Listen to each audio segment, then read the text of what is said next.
ম্যাডামের পারমিশন ছাড়া গেট খুলন যাইব না। বাবা রে, আমগো এলাকায় কোনো পারমিশন লাগে না। কেন? এরা আপনার গায়ে হাত তুলবে কেন? आपका क्या टेकर बहुत बड़ा बदतमीज है। আমরা কইছি ভিতরে যাম, ওই কয় অনুমতি লাগবে। ঠিকই তো বলেছে, আমিও কে কথা বলতে বলেছি। আপনি বোধহয় জানেন না ভাইয়ের লোকদের কোনো অনুমতি লাগে। আমি চাইবো যে সবসময় আপনার সহযোগিতা যেন আমি পাই। Always madam, always. ঠিক আছে, থ্যাংক ইউ সো মাচ। আপনাদের এই স্যারের বাসায় গ্রাম থেকে একটা ভদ্রলোক এসেছিল না, কি যেন নাম না? আপনি বোধহয় জাহিদ সাহেবের কথা। হ্যাঁ, জাহিদ সাহেব। আমার যা বলার সেটা আমি বলছি, কেন কোনো সমস্যা? না সমস্যা না, আপনি কি ঠিক মতো বলছেন কিনা? আমার তো ভয় লাগে, আমার এই জন্য আমি বলছিলাম। আপনার যদি বেশি ভয় লাগে তাহলে আপনি মামুনের সঙ্গে চলে যান, আমার সঙ্গে থাকার দরকার নেই। আপনি দেখি বললেন আমি যাবো, আমি হেগো লগে থাকবো চোর বাটপারের লগে। আপনি কি আমার কাছে কিছু লুকোচ্ছেন ম্যানেজার সাহেব? না ম্যাডাম, আমি কিছুই লুকাচ্ছি না, এটা থানা পুলিশের রেগুলার ডিউটি। তাহলে আমি যে ওনার সাথে কথা বলি? নো, তার সঙ্গে কথা বলার দরকার নেই। আমি ঘর থেকে বাইরে হইলে মনে করেন যে কাজ। কাজ কোনটা? আগেরটা? তাইলে আবার কি, আপনি যে ফর্মুলা ধরছেন সৎ পথে চলবেন, সৎ কথা বলবেন, সেই দিন চলে গেছে, হাওয়ায় উড়ে গেছে।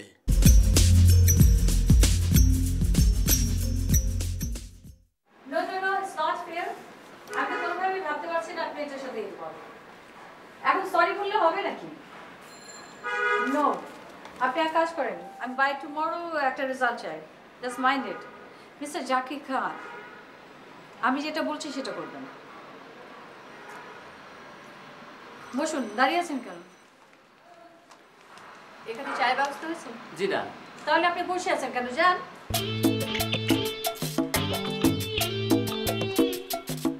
আপনাকে কল দেওয়া হয়েছিল? জি না, আমি আসলে একটা পত্রিকার বিজ্ঞাপন দেখে এসেছি। ওকে, এটা কি? আমার সিভি।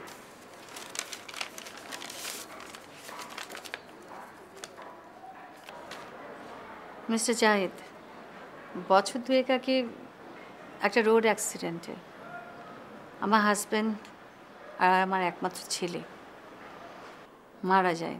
তাদের নামে আমি একটা ওয়েলফেয়ার ফাউন্ডেশন আর একটা স্কুল করতে চাই। আপনার আগে আরও professionally highly qualified manager appointed হয়েছিল, বাট দে ফেইল এনিহাউ। আপনি কি পারবেন? ম্যাডাম, 2 মাস তো অনেক সময়, টিকতে না পারলে তো আপনার 2 সপ্তাহের মধ্যেই বুঝে ফেলার কথা। মানে ম্যাডাম, কাজটা আমাকে করতে হবে। আপনি একটু টাইম নিয়ে ভেবে চিন্তে বলুন। আপনি কি সার্ভাইভ করতে পারবেন? বিপদের কথা তো শুনলেন না। বিপদ? ম্যাডাম, বিপদ কোথায় নেই বলেন?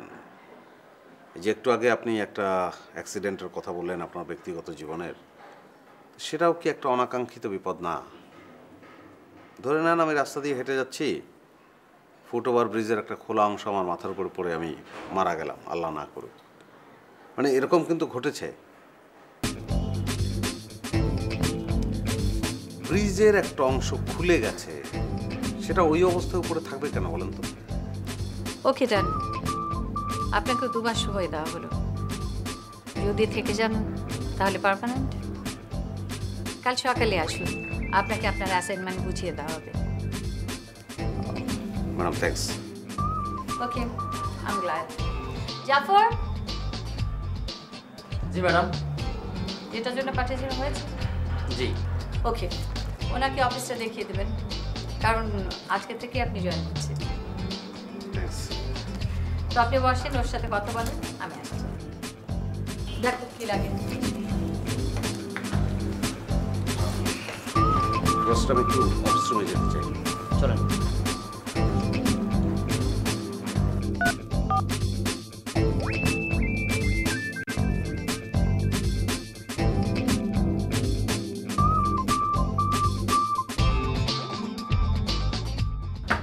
স্যার আসবো? ও হ্যাঁ, প্লিজ হ্যাভ ইউর সিট। আপনার অ্যাসাইনমেন্ট কেমন চলছে কবিশা? স্যার একটা প্রোগ্রেস আছে। ও দ্যাটস গুড। কি সেটা? ওই বাজার মূল্যে দাম দিতে হবে আপনাদেরকে। বাজার মূল্যে দাম দিতে হবে? বাজার মূল্যে দাম দিলে আমরা কোম্পানি কীভাবে প্রফিট করব? ব্যাপারটা অন্যভাবে। প্লিজ স্যার, আমি অন্য কোনোভাবে কাজটা করতে পারবো না। আচ্ছা কবি সাহেব, আপনি কি বাংলাদেশে থাকেন না? এখানে কিভাবে কাজ হয়, কিভাবে সবকিছু ম্যানেজ করা হয় আপনি জানেন না এগুলো? কিন্তু স্যার আমি কাউকে ঠকিয়ে কিছু করতে পারবো না।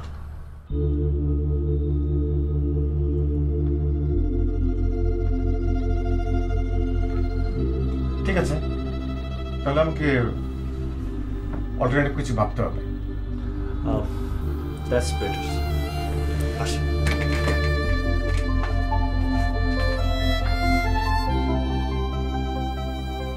না, আপনি 1 টাকাও বাকি দিতে পারবেন না। আগের দিনের টাকা দিলে পরের দিনের মাল ডেলিভারি দিবেন। যদি না দেয় খাবার ফেরত নিয়ে চলে আসবেন। খাবার ফেরত আনলে লাভ কি? খাবার দিয়ে কি করবো? লাগলে ফালাই দিব, তারপর বাকির কারবারে আমি নেই। আচ্ছা ভাইজান, আমি একটা জিনিস চিন্তা করতেছি। এই বাড়িটা তো আমরা থাকার জন্য ভাড়া নিছি, কিন্তু করতেছি ব্যবসা। বাড়িওয়ালা যদি জানতে পারে ঝামেলা করবো না? বাড়িওয়ালা যে আমাদের কাছে বাসা ভাড়া দিছে এটা ব্যবসা না? তাও তো ঠিক, এটাও ব্যবসা। মাস গেলে তো খালি টাকা গুনে। ওইটাই। তারপরেও সে যদি আপত্তি করে কিছু বাড়াই দেবো না, অসুবিধার কিছু নাই। আপনি হিসাব রেডি করেন, হিসাব দেখবো আমি। চিন্তা করেন না।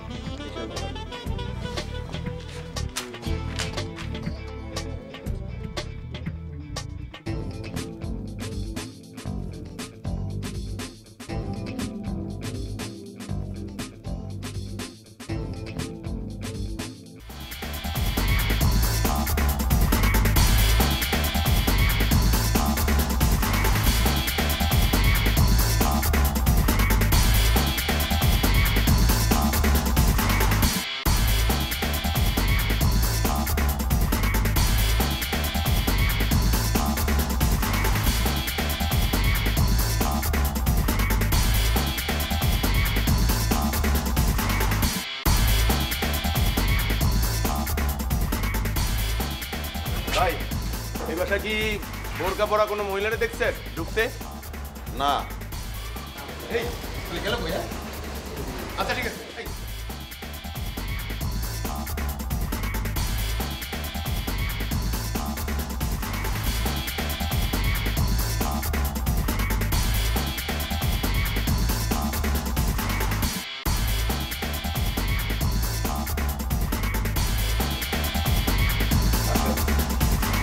ভয়ের কিছু নাই, বসেন আপনি।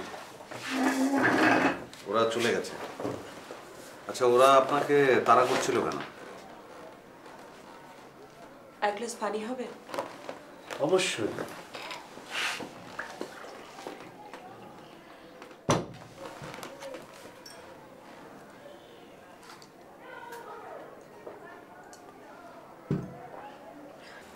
সমস্যাটা কি আমাকে একটু খুলে বলবেন? ধন্যবাদ, আমাকে অনেক বড় একটা উপকার করলেন। ওকে। তো আপনি এখন কোথায় যাবেন? আমার দুঃসম্পর্কের এক বড় বোনের বাসায়, ওখানেই আপাতত থাকবো। তো আপনার সমস্যাটার কথা কিন্তু বললেন না আমাকে। আপনার সময় হলে একদিন বলবো।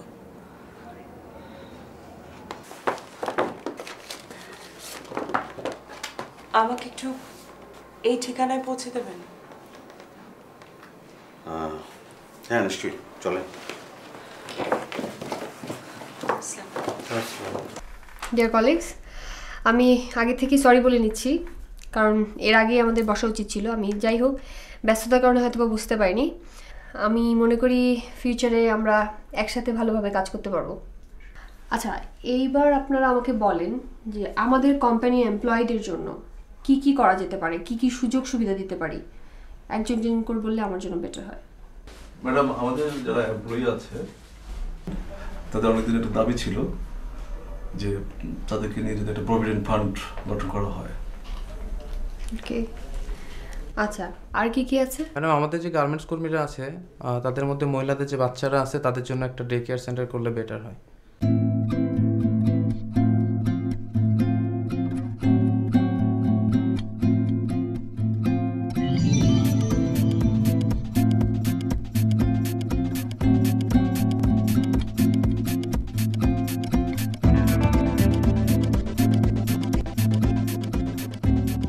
ভাইজান কি বাজারে যাইতেছেন? ভালো হয়েছে যান, আমি তো রোজ রোজ যাই, আজ দেখেন বাজারে কি অবস্থা। হিসাব রেডি করে রাখবেন, রাত্রে এসে আমি হিসাব দেখব। হিসাব রেডি করে রাখবেন, রাত্রে এসে আমি হিসাব দেখব। হ্যাঁ ম্যানেজার, আর আমি কামলা। কি বললেন আবার বলেন তো? না, কি বললাম, কখন বললাম? কিছু বলিনি। যা বলছেন সেটা না শোনা আমার জন্য ভালো।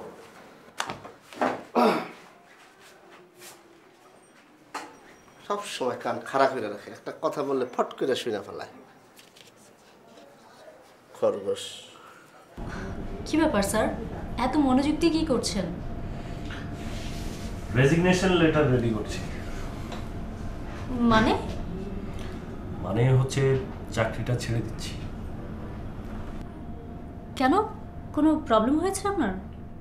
না আসলে সমস্যা না, এটা বলতে পারেন এক ধরনের ফিলোসফিক্যাল কনফ্লিক্ট। মানে উনি যেটা চাচ্ছেন আমি সেটা দিতে পারছি না, সো দিতেই যদি না পারি ওনাকে, তাহলে আমার এখানে চাকরি করে লাভটা কি?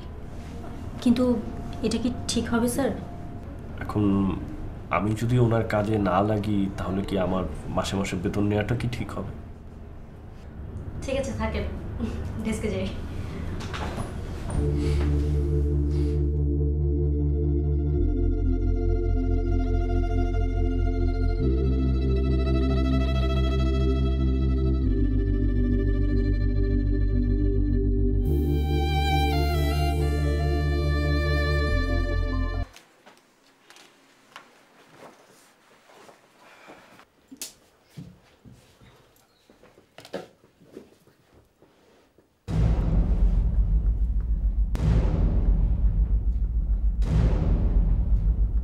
আসসালামু ভাই।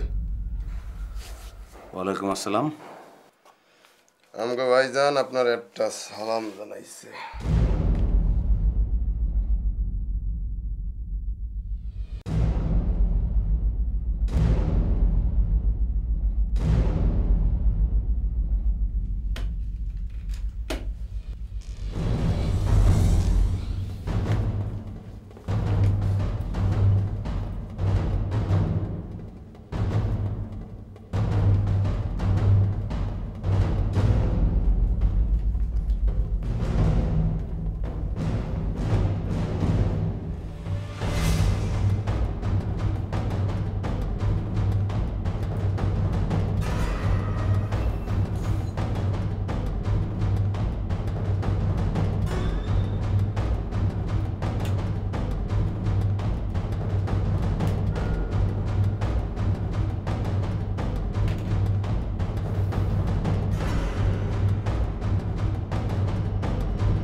এই কি রে, আসতে তো দেরি করলি কেন? শেফ কি দেরিতে আসছিল? ভাই বুঝলাম না। কোনটা বুঝলি না? শেফ। হ্যাঁ ভাই। বিদেশে যারা রান্না বান্না করে তাদেরকে শেফ বলে, এদের বিশাল মূল্য, বুঝলি? জি ভাই। আচ্ছা এবার ক, দেরি করলি কেন? ভাই চুলায় গ্যাস ছিল না, চূড়া লাইন তো। চুপ চুপ বেটা, বলে ওই কথা মুখে আনবি না যে আমরা চূড়ায় লাইন নিছি। বিশেষ করে ওই জাহিদ ভাই, আমার যে বড় ভাই, সে যেন না জানে। সে আবার সৎভাবে বাঁচার চেষ্টা করতেছে, তার কাছে কওয়া যাবে না, বুঝছো? হ্যাঁ ভাইরে তো চিনি, সবসময় কি যেন কয় বুঝি না। এই যে বুঝছস, ভালো কথা তুইও বুঝছ না। চল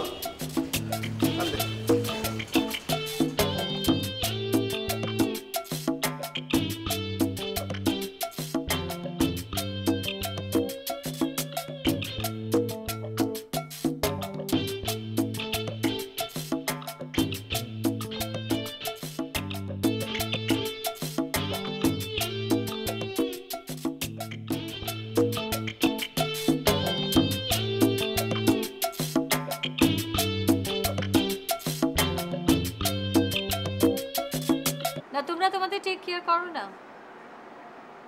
আমি টিকিট কনফার্ম করে তোমাকে জানাচ্ছি। আচ্ছা ওকে, আচ্ছা আমি রাখছি। হ্যাঁ খুদাহাফেজ, ভালো থেকো। ম্যাডাম কি আমাকে ডেকেছেন? আপনি কি খুব ব্যস্ত? কি যে বলেন ম্যাডাম, আপনি ডাকা মাত্র আপনার সামনে হাজির হওয়াই আমার প্রধান কাজ। তাই নাকি? তো কি মনে হচ্ছে? ম্যাডাম আমার মনে হচ্ছে লোকাল কিছু লোক ঝামেলা পাকাতে পারে। লোকাল কিছু লোক ঝামেলা পাকাতে পারে? What you mean by that? ও গাজীপুরে আমাদের জমিটার উপর দিয়ে যে রাস্তা হচ্ছে সেটার কথা বলছেন? আরে না, আমি বলছি যে ওই ছেলেটাকে না, কি জাহিদ নাকি, কি মনে হচ্ছে ওকে দিয়ে হবে? সে তো আসলো মাত্র কয়েকদিন, কিছুদিন যাক, আপনাকে আমি সব রিপোর্ট দিচ্ছি। তুমি ওনাকে কিছু কিছু কাজ বুঝিয়ে দিবে, ঠিক আছে? দিয়েছি, কিছু কাজ দিয়েছি, বেশিরভাগ কাজ তো আমিই করি, সব কাজ তো আর সবাইকে দিয়ে হয় না ম্যাডাম। না না, তারপরে বেশ কিছু কাজ ওনাকে বুঝিয়ে দেবে, আমার মনে হয় তাড়াতাড়ি পিক করতে পারবে। ছেলেটা তো বেশ ইন্টেলিজেন্ট। বেশি চালাক কিন্তু ভালো না ম্যাডাম। আচ্ছা ঠিক আছে, তুমি যাও, পরে এখন ডাকবো। জি ম্যাডাম।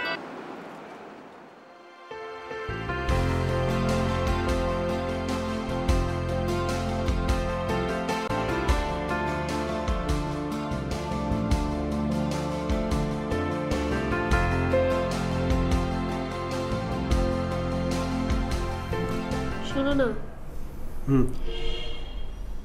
আমি চাচ্ছি তুমি যাতে এখানে এসে থাকো। ঘর জামাই? ঘর জামাই কেন হবে? বাবা মা তো এখানে থাকে না, তাই না? যত কিছুই বোঝাও, এটা আমার পক্ষে সম্ভব না। ঘর জামাই টর জামাই না, আসলে তুমি আমার সাথেই থাকতে চাও না। তুমি যে কখন কি বলো না, আমার মাথায় ধরে না। কার কথা মাথায় ঢোকে আমি জানি তো ভালো করে। আমার এখানে আসাটাই ঠিক। তুমি দাঁড়াও, তোমার সাথে আমার বোঝাপড়া আছে।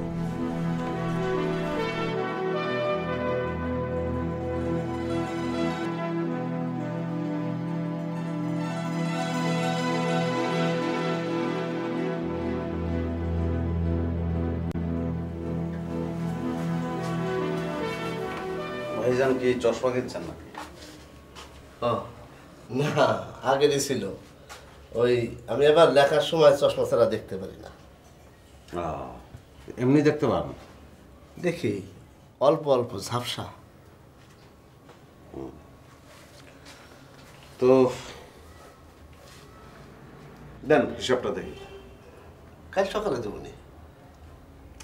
কালকে সকালে আমি উঠে অফিসে যাব, তখন এটা দেখার সময় পাবো না। হ্যাঁ, আপনি কি চাকরি করেন নাকি? চাকরি একটা পাওয়া গেছে, কিন্তু খুব চ্যালেঞ্জিং। মানে? চ্যালেঞ্জিং, কঠিন চাকরি। মানে আমার কাজের চেয়েও কঠিন? আরে আমার কাজে তো সারাদিন রোদ্রে রোদ্রে দৌড়াইতে হয়।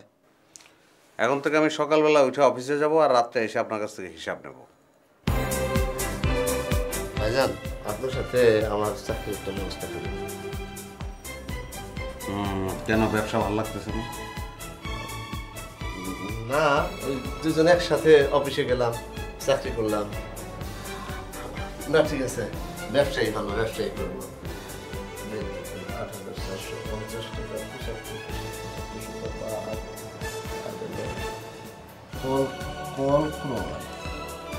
কল এবার গেছিল ফাইটা, ওটা কিনছি। ওটা নিচে হইল ৪৮০ টাকা, অনেক মোলামুলি করে খাওয়া। তারপরে কিনলাম জানি কি, ও সাবানদানি। কমপ্লিট করেন তাড়াতাড়ি, তারপর দেখবো।